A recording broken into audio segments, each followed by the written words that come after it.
petites bombes, j'espère que vous allez bien. Oui, si vous ne me suivez pas sur Insta, il y a eu beaucoup de changements. Non, je n'ai pas déménagé malheureusement encore. Mais par contre, il y a eu un gros changement capillaire. Je suis passée littéralement de blonde à rousse. Et franchement, je suis assez contente. Donc n'hésitez pas à me dire en commentaire ce que vous en avez pensé.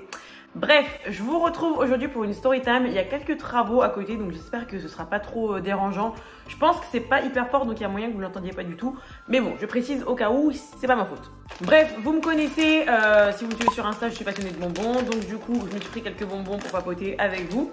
Et aujourd'hui, on se retrouve pour une story time. Je sais que c'est ce que vous aimez limite le plus sur ma chaîne, mais en même temps, c'est aussi le genre de contenu que je préfère. Donc l'un dans l'autre, on est plutôt raccord. Et pour changer, ce sera pas une story time love, parce que aussi, si vous savez pas, il y a eu du changement dans ma vie sentimentale. Là, je suis en couple avec Roberto. Pour les vrais, j'ai fait ça avec ce dos-là parce que celui-là est occupé. Ça va faire 4 ou 5 mois et voilà, du coup, je n'ai pas vraiment d'histoire de dating à raconter. Même si je vous cache pas que j'en ai plein dans le tiroir qui datent des anciennes. Mais des sympathiques de là, on ferait des story time. Ou en tout cas, j'en ai pas qui me sont revenus au cerveau dernièrement. Je vous mets un petit peu dans le contexte. Donc, j'avais, je pense, 12 ans. À peu près, mais je vous jure que ce voyage était tellement intense, pardon, que du coup je m'en rappelle encore comme si c'était hier. J'avais 12 ans et on partait en République Dominicaine, mais on partait pas à Punta Cana. Vous savez, tout le monde part à Punta Cana parce que c'est genre la capitale de la République Dominicaine si je dis pas de bêtises. Mais nous, on allait à Bayahibe. Donc Bayahibe, j'essaierai de vous mettre sur la carte. En fait, je regarde tellement les vidéos des youtubeurs pro que du coup, je me dis, mais moi aussi, je vais vous mettre des trucs et tout. Mais en fait, arrivé au montage, je ne sais rien faire. Donc, on va faire ce qu'on peut. Mais du coup, j'allais à Bayahibe avec ma famille et donc il y avait mon père, sa copine de l'époque, ma soeur et moi. Donc on allait à 4. On arrive déjà à l'aéroport. En fait, je vous explique, ça va être une succession de trucs complètement what the fuck. Donc on arrive à l'aéroport. Mon père pensait avoir réservé un vol direct Paris-Bayahibe. Et en fait, il s'était pas rendu compte en réservant, mais en fait, il y avait une escale de 30 minutes à Punta Cana. En soi, c'est pas très dérangeant parce que Punta Cana, c'est genre à 45 minutes de vol de Bayahibe. Donc, peut-être même pas, peut-être une demi-heure. Donc, bon, c'était pas très grave. On s'est dit, on va pas taper un scandale. En soi, c'est pas grave. Ça se trouve que c'est de notre faute. On s'était pas rendu compte. J'ai envie de vous dire, j'avais 12 ans. Donc, moi, je m'en foutais un peu. On arrive dans l'avion. Dans l'avion, on s'installe. C'était les avions. La marque, c'était Ryanair, pour être précise. Non, pas Ryanair. La marque, c'était Corsair. Voilà, il y avait le mot R dedans. Donc, on était parti avec Corsair. Et en fait, à l'époque, je sais pas maintenant si ça a changé. Mais en gros, les avions comme ça qui étaient low cost, et ben, il n'y avait pas d'écran pour chaque personne. Donc on avait un vol de genre 8 heures, donc en soi c'est long quand même parce qu'on n'avait pas à l'époque de lecteur DVD portable ou quoi que ce soit. Peut-être qu'on en avait un, mais tu sais, genre la batterie elle s'arrête et tout, donc on savait qu'on allait se faire chier pendant le vol, mais pas très grave. Le vol démarre, je suis même pas sûre qu'on ait eu un repas pendant le vol, enfin bref, un vol un peu merdique, mais tu t'en fous parce que tu sais que l'arrivée va être cool. Donc pas de problème, on se pose et en fait déjà premier problème qui arrive, non mais quand je vous dis que ça va être de la merde, ça va être de la merde. Nous, on était en gros le dernier wagon. Je sais pas si c'était le fond de l'avion ou si c'était, vous savez, le milieu de l'avion. Mais en gros, derrière nous, il y avait le mur et du coup, nos sièges n'étaient pas inclinables.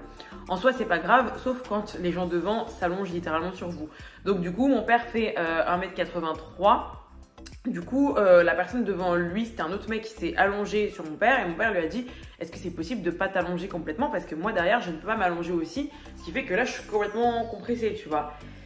Et mon père, hein, petite précision, le père de mon père était italien et sa mère est tunisienne. Donc mon père est plutôt du genre à avoir le sang chaud et le poing assez, surtout quand il était jeune, le poing assez fugace. Je sais pas du tout si ça se dit, mais vous avez compris quoi. En gros, il était assez bagarreur et il fallait pas le chercher. Donc il est poli dès le départ, mais si la personne en face réagit mal, mon père, voilà, il peut très rapidement péter les plombs. Premier problème, mon père s'embrouille avec le mec devant lui parce que le mec s'allonge sur lui et mon père lui demande gentiment, le mec lui répond que non, il s'en fout, il s'allonge quand même. Du coup, mon père commence à taper dans son siège, enfin bref. Bon, c'était vraiment... Et surtout, le truc, c'est qu'en fait, il y avait une énorme différence entre mon père et sa copine. Sa copine était vraiment beaucoup plus discrète, etc. Et mon père, il est discret tant que tout va bien. Mais quand ça va pas, pétage de plomb. Donc là, du coup, il était en plein pétage de plomb. Je ne sais pas ce qui se passe. J'ai l'impression que quelqu'un n'arrête pas d'ouvrir et fermer sa fenêtre. Du coup, j'ai des reflets dans le visage. Mais bon, c'est pas grave, on va faire avec. Le vol commence, je sais pas trop comment c'est apaisé cette tension, mais bon, le truc c'est un peu apaisé, on est passé à autre chose et on finit par atterrir à Punta Cana. Faut savoir aussi que pendant le vol, tous les stewards étaient hyper chelous, genre on les entendait parler de cul avec des gens, j'avais 12 ans, je les entendais parler de cul, machin, taper chouki, tatata. En fait, quand ils étaient debout, on aurait dit Secret Story, quoi. Ils étaient là en train de se raconter leurs histoires. Il y a un mec qui essayait de draguer une meuf qui était avec son mec. Enfin, c'était hyper bizarre. On atterrit à Punta Cana et arrivé à Punta Cana, on se retrouve au sol et on n'a pas de nouvelles de pourquoi est-ce qu'on descend pas. Et donc, se passe 20 minutes, une demi-heure, 45 minutes, 1 heure, 1 heure et demie, 2 heures. Mon père commence à chauffer parce que l'air de rien, moi j'ai 12 ans, ma soeur elle avait 16 ans du coup. On n'avait pas mangé. Je crois pas qu'on ait mangé. Peut-être qu'on a mangé un repas pendant le vol. Mais du coup là, il nous proposait rien à manger, rien à boire. On était au sol, donc bon, mon père ça commence à le chauffer un peu. Passe donc 2 heures, 3 heures, 4 heures. Pas de film, rien. Hein. Vraiment, quand je vous dis 4 heures, c'est 4 heures en mode bon. Et on est au sol, tu vois, donc c'est un peu rageant parce que tu te dis, mais en fait, laissez-nous au moins nous aérer un peu l'esprit dans l'aéroport, tu vois, enfin, expliquez-nous ce qui se passe. Au bout de 4 heures, si je dis pas de bêtises, je crois que mon père s'est embrouillé avec un steward justement parce qu'il disait, mais en fait, donnez au moins des gâteaux aux enfants ou peu importe, une bouteille d'eau, un truc, tu vois, enfin là, c'est foutage de gueule, on est 4 heures installés dans notre siège comme des cons alors qu'on est au sol, donc faut nous expliquer. Et donc les stewards, je crois que si je dis pas de bêtises, ils ont distribué genre des petites madeleines toutes sèches là, à plein de gens.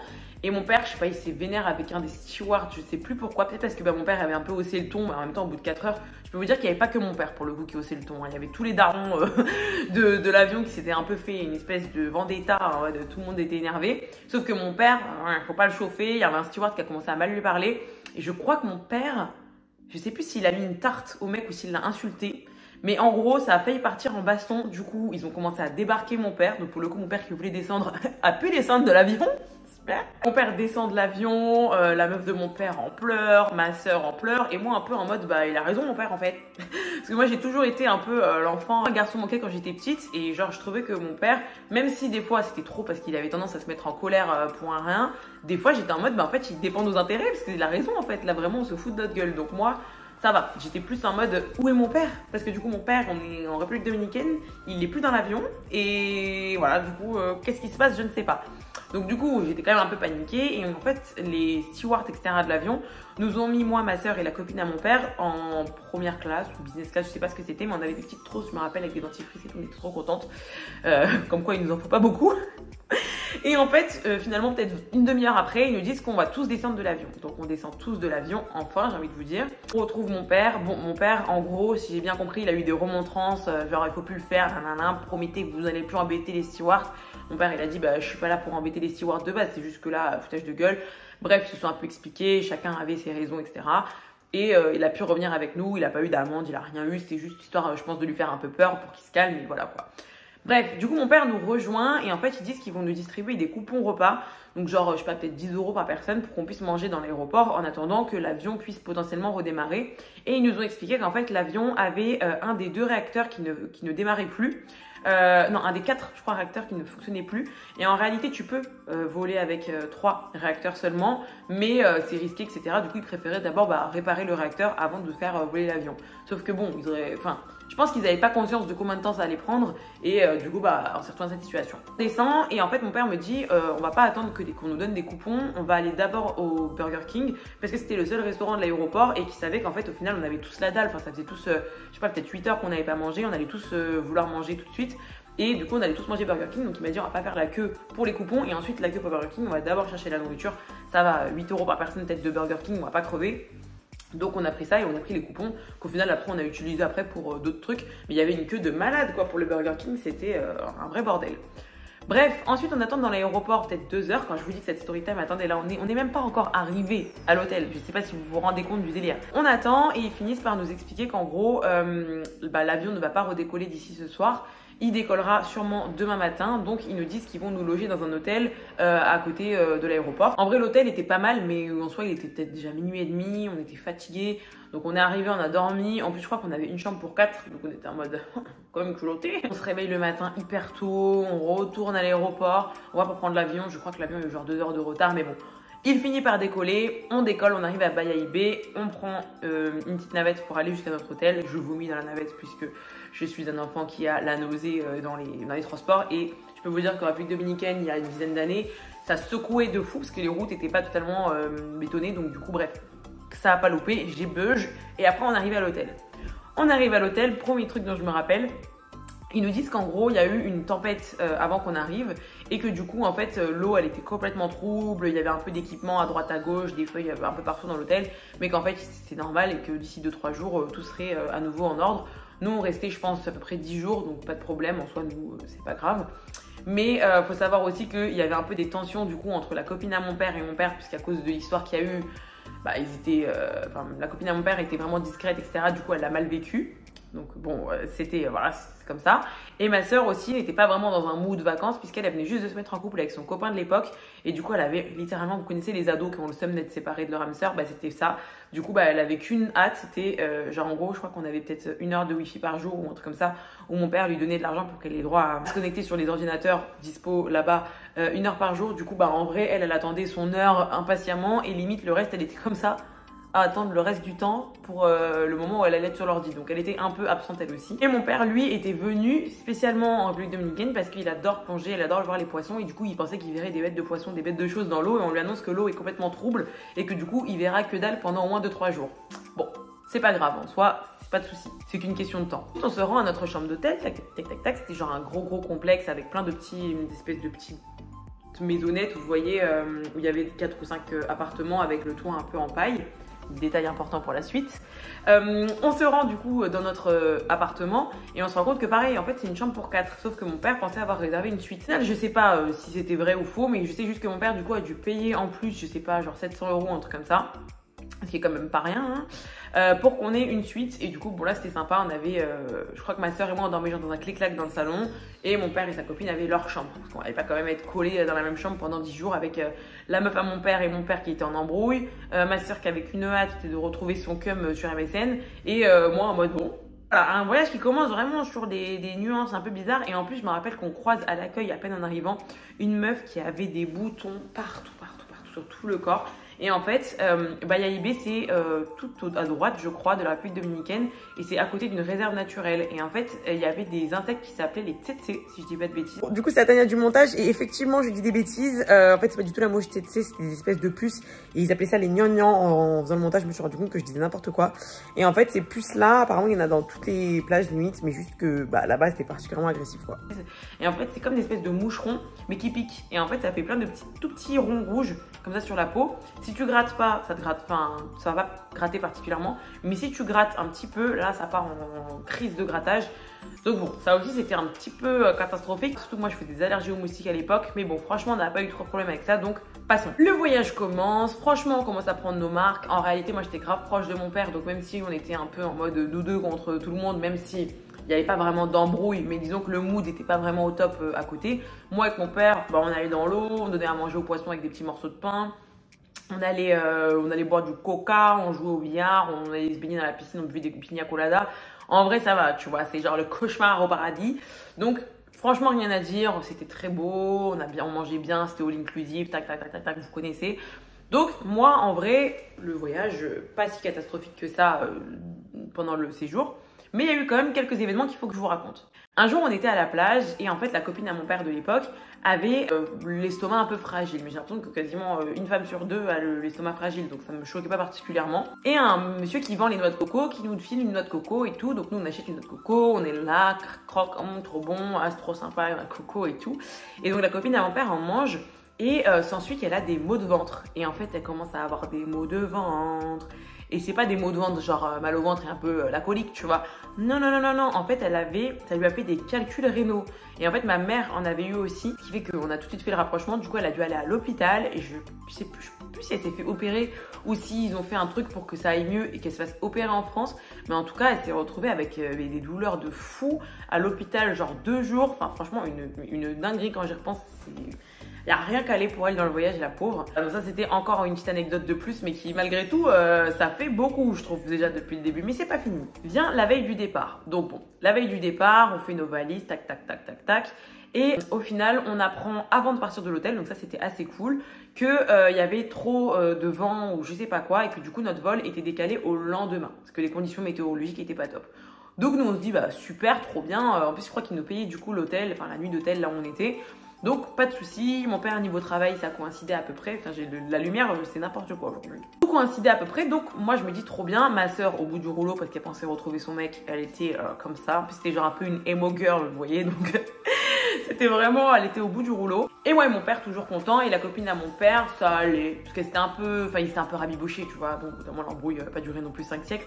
Mais bon, elle avait quand même vécu des vertes et des pas mûres pendant le séjour. Donc, même elle, je pense qu'elle avait un peu hâte de rentrer.